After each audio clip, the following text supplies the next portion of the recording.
सबसे ज़्यादा यदि किसी का टेंशन होता है तो वो है, सभी का टेंशन होता है कि जीके कहाँ से पढ़े, इसका लिमिट क्या है। लेकिन आप यदि कोई भी एग्ज़ाम क्लियर करना चाहते हैं ना, तो सबसे पहले उसको लिमिट के बारे में जानिए, ठीक है।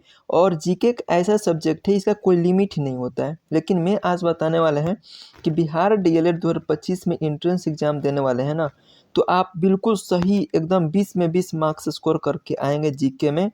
और ठीक है, बताने वाला है सिर्फ और सिर्फ उसी से क्वेश्चन आते हैं, उससे बाहर एक भी क्वेश्चन आप लोग को देखने को नहीं मिलेगा, ठीक है। बस इतना पढ़ो, इससे बाहर कुछ नहीं आएगा, ये तो 100% है।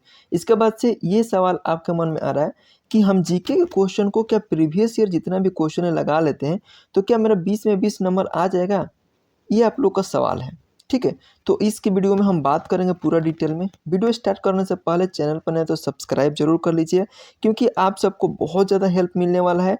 और बहुत सारा कॉलेजेस के बारे में बताने वाले हैं, क्या कुछ प्रोसेसेस होता है, सब कुछ के डिटेल में बात करेंगे। और आगे आने वाला जितना भी नोटिस निकलता है जो आपके लिए बहुत इंपॉर्टेंट है, सब कुछ आपको एकदम बिल्कुल जेन्युइन पता चल जाएगा बहुत जल्दी आप सबको। तो चलिए स्टार्ट करते हैं वीडियो को। और सबसे पहले बात करते हैं इसका लिमिट क्या है, कहाँ से ज़्यादा क्वेश्चन पूछा जाता है, आज बात करने वाले हैं। तो यहाँ पे हम लेकर आए हुए हैं, आप सबको दिखा देते हैं। तो देख लीजिए यहाँ पे जीके का जो क्वेश्चन बनता है, history economics geography and political science, यहीं से क्वेश्चन बनता है। और इसी टॉपिक को पढ़ना होगा, बहुत छोटा छोटा, इसको ब्रीफ में ही पढ़ लेंगे, छोटा मतलब ज़्यादा डिटेल में भी नहीं पढ़ेंगे, थोड़ा बहुत भी इसकी जानकारी ले लेते हैं तो इसका बेसिक बेसिक ही क्वेश्चन पूछा जाता है, ठीक है। तो देखिए हिस्ट्री में आप सबको ये बहुत इंपॉर्टेंट चैप्टर है, सब कुछ इसी से क्वेश्चन आते हैं, ठीक है। तो यहाँ पे देख लीजिए ये जो चैप्टर है जो हिस्ट्री में आप लोग को पढ़ना है, अमेरिकन फ्रीडम मूवमेंट के बारे में पढ़ना है। सेकंड चीज़ आप लोग को world war first and second, इससे हमेशा क्वेश्चन पूछा जाता है। और इसे 1 से 2 क्वेश्चन हमेशा रिपीट ही रहेगा, ठीक है। आप लोग कोई भी क्वेश्चन पेपर उठा के देख लें किसी भी ईयर का, तो ये क्वेश्चन आप लोग को इससे मिल जाएगा। नेक्स्ट बात करते हैं ट्राइबल सोसाइटी एंड कॉलोनीज, जितने भी जो पुराने ज़माने का जो कॉलोनीज थे उन सभी के बारे में इससे क्वेश्चन पूछा जाएगा। नेक्स्ट है कि नेशनलिज्म इन यूरोप और नेशनलिज्म इन इंडिया, इंडिया का पढ़ के जाइएगा, यूरोप से थोड़ा कम ही क्वेश्चन पूछा जाता है, ठीक है। और नेक्स्ट है आप लोग का फ्रेंच रेवोल्यूशन से, और जो हिटलर है नाजिज्म एंड हिटलर के बारे में आप पढ़ेंगे, यहाँ से सवाल आपको मिलेगा ही मिलेगा, हिटलर से सवाल आता ही आता है। नेक्स्ट बोले थे ना nationalism in India, nationalism in Europe, दोनों को मिला करके क्वेश्चन आते हैं, ठीक है। नेक्स्ट है ये हिस्ट्री के बाद आप लोग देख लीजिए इकोनॉमिक्स में क्या पढ़ना होगा।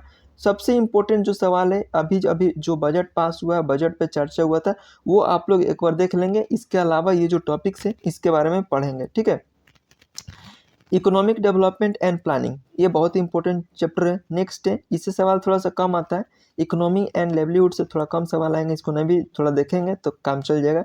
इंडस्ट्रियलाइजेशन से तो VVI, इससे क्वेश्चन बनते हैं, जितने भी इंडस्ट्रियलाइजेशन हुए थे उससे क्वेश्चन बनते ही बनते हैं।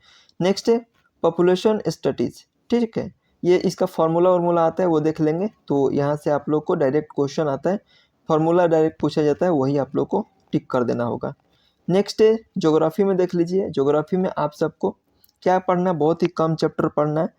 और ज्योग्राफी एक ऐसा चैप्टर है जो कि बहुत सारा स्टूडेंट का फेवरेट भी होता है और बहुत सारा का मुश्किल भी हो जाता है, लेकिन समझ कर पढ़ेंगे तो इसको आसानी से कर पाएंगे, जो मैपिंग वैपिंग के सहारा लेकर पढ़ेंगे तो इसको आसानी से कर पाएंगे। इंडियाज़ नेबरिंग कंट्री, जो भी नेपाल हो गया, ठीक है, नेपाल वेपाल हो गया। इसके बाद आप लोग पाकिस्तान के बारे में जो बॉर्डर लाइन है उसके बारे में पढ़ेंगे तो आसानी से क्वेश्चन कर पाएंगे। एग्रीकल्चर में कितना % एग्रीकल्चर होता है, ठीक है, और एग्रीकल्चर से बहुत सारे MCQ बनते हैं तो वो आप लोग देख लेंगे, ठीक है। उसके बाद वाटर रिसोर्सेज में जो भी रिसोर्सेज होते हैं, बहुत सारे रिसोर्सेज होते हैं ना, तो उसमें सिर्फ और सिर्फ इम्पोर्टेंट है वाटर रिसोर्सेज आप लोग को पढ़ना होगा, ठीक है। तो ज्योग्राफी में थोड़ा बहुत कम ही पढ़ना होगा, ज़्यादा बाउंड्री से आप लोग क्वेश्चन देख लेंगे, उसी से बहुत बार क्वेश्चन पूछा गया है। नेक्स्ट देख लीजिए ये है आप लोग को पॉलिटिकल साइंस से आप लोग को क्या क्या पढ़ना है। तो इसमें भी 2 ही चैप्टर है मेनली, सोशलिज्म एंड कम्युनलिज्म, ये चैप्टर पढ़ेंगे। नेक्स्ट है कि Indian constitution and political system, ठीक है। तो ये इंपॉर्टेंट है, वेरी वेरी इंपॉर्टेंट, इससे 2 क्वेश्चन आप लोग को देखने को मिलेगा, ठीक है। तो समझ गए ना, ये सब चैप्टर है, बहुत ही लिमिट है, और यहीं से जीके का क्वेश्चन आप लोग को 20 में 20 इतने पढ़ के गए तो आप लोग कर पाएंगे। इससे आप लोग को बाहर कुछ नहीं आएगा, ठीक है। और करेंट अफेयर का बात रहा जहाँ से, तो करेंट अफेयर बहुत ही कम 2-4 क्वेश्चन बनेगा और पढ़ लेते हैं, इधर उधर से न्यूज़ व्यूज़ देख लेते हैं, तो वहाँ से आप लोग वहाँ 100% कर लेंगे। ज़्यादा से ज़्यादा आप लोग जो बजट अभी चर्चा हुआ बजट पर, ठीक है, वो बहुत ज़्यादा ट्रेंडिंग में रहेगा, क्वेश्चन उससे बनेगा ही बनेगा। बाकी यदि आप लोगों को कोई डाउट है तो हमारे चैनल पे आप लोग पूछ सकते हैं कमेंट के थ्रू, उसका पर्सनली हम रिप्लाई करेंगे और आप लोग को बेहतरीन से बेहतरीन बताने का कोशिश करेंगे, ठीक है। तो ये सब था जीके का लिमिट बताने का। और एक चीज़ आप लोग को ये बता देते हैं कि पिछले वर्ष के क्वेश्चन करेंगे तो कितना आप लोग को मदद मिलेगा, तो इससे ज़रूर मदद मिलेगा। पिछले वर्ष का क्वेश्चन करते हैं तो आप लोग को बिल्कुल डायरेक्ट 5 से 7 सवाल वहाँ से मिल जाएगा, ठीक है। तो करना बहुत इंपॉर्टेंट है प्रीवियस ईयर क्वेश्चन, किसी भी सब्जेक्ट का किसी भी टॉपिक को उठा कर देख लीजिए, वहाँ से रिलेटेड क्वेश्चन जरूर पूछा जाएगा। तो आप लोग, आई होप कि आप सबको समझ में आ गया होगा और इसी लिमिट में पढ़िए, इतना ही पढ़िए, आप लोग अच्छा स्कोर कर पाएंगे और आप लोग को सरकारी कॉलेज एक मिल पाएगा बेहतरीन ढंग से।